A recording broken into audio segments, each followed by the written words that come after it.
The Harrington mansion stood like a silent kingdom at the top of Rosewood Hill, its tall glass windows glowing gold under the morning sun as servants hurried through the back entrance for another busy day. Among them was Elena, a quiet, hard-working maid whose life revolved around keeping the rich family's world spotless. But today, like every day after school, her 12-year-old daughter Lily walked beside her, carrying her tattered backpack and wearing the same big, curious eyes that made her different from other kids. Lily was observant, far more than anyone realized. She wasn't loud, she wasn't playful, and she wasn't careless like most children her age. She noticed things, small things, strange things, things adults overlooked. And recently, she had been noticing something that terrified her. Daniel Harrington, the millionaire's 10-year-old son, had changed. He wasn't the bright, energetic boy who used to run through the hallways laughing. Instead, he had become pale, quiet, and exhausted, as if something inside him was slowly fading. Lily had seen it for weeks. She saw how he struggled to breathe after climbing a single staircase, how his hands trembled when he held his pencil, how he blinked painfully when sunlight hit his eyes through the giant windows.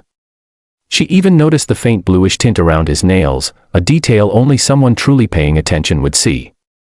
Every time she tried to say something, adults brushed her off. "He's just tired," said Mrs. Harrington, barely looking up from her phone. "Kids get colds all the time," the nanny insisted while scrolling through her messages. Even the in-house nurse said, "He's stressed from school. He'll be fine." But Lily knew something was wrong. She felt it deeply, the way a person senses a storm long before the clouds appear. And she got her chance to act on that feeling one quiet afternoon when she followed Elena into the living room to help dust the shelves. Daniel sat on the couch reading, but something was off, more than usual. He kept blinking fast, his fingers twitching as he tried to hold the book still. Sweat rolled down his pale forehead despite the cool air. "Daniel, are you okay?" Lily asked softly, stepping close. He offered her a weak smile, the kind that hid pain. "Just a little tired," he whispered, but his voice shook. Then it happened. Daniel's book slipped from his hand, his breathing hitched, and before Lily could react, he collapsed sideways onto the sofa, his body limp and cold. "Mom." Lily screamed, her voice cracking with fear.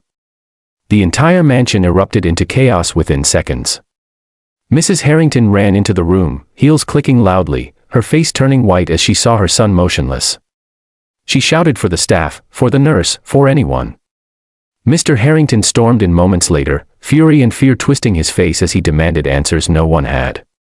Doctors were called immediately. Within minutes, the living room resembled an emergency ward. 2 physicians rushed inside with medical bags, checking Daniel's pulse, his temperature, his eyes, his breathing. They whispered to each other, monitored machines, scribbled notes, and stood with calm expressions as if everything was under control.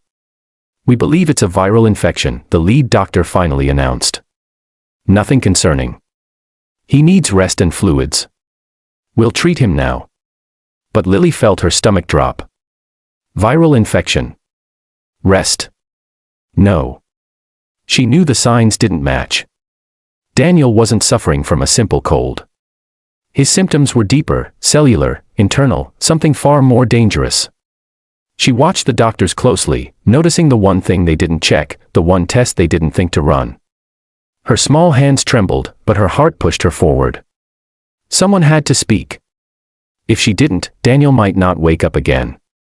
"Excuse me," she said quietly, standing near the edge of the room. No one heard. No one cared.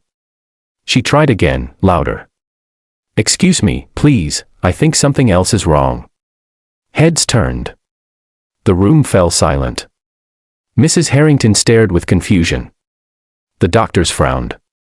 Mr. Harrington narrowed his eyes, assessing the girl who dared to interrupt. Elena rushed to her, whispering, "Lily, don't talk, this is not our place." But Lily took a deep breath, stepped out of her mother's grasp, and faced the room with a courage she didn't even know she had. "Daniel isn't sick with a virus," she said, voice trembling yet clear. "He's showing signs of a metabolic collapse, like his cells are failing to make energy. That's why he's shaking. That's why he's tired all the time. Why the light hurts his eyes. Why he can't breathe properly." Shock rippled through the room. The doctors exchanged looks of disbelief.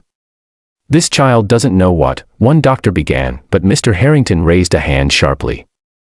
Let her speak. Lily continued, tears forming in her eyes but determination blazing stronger. You need to run a metabolic panel. A special one. It's the only way to know.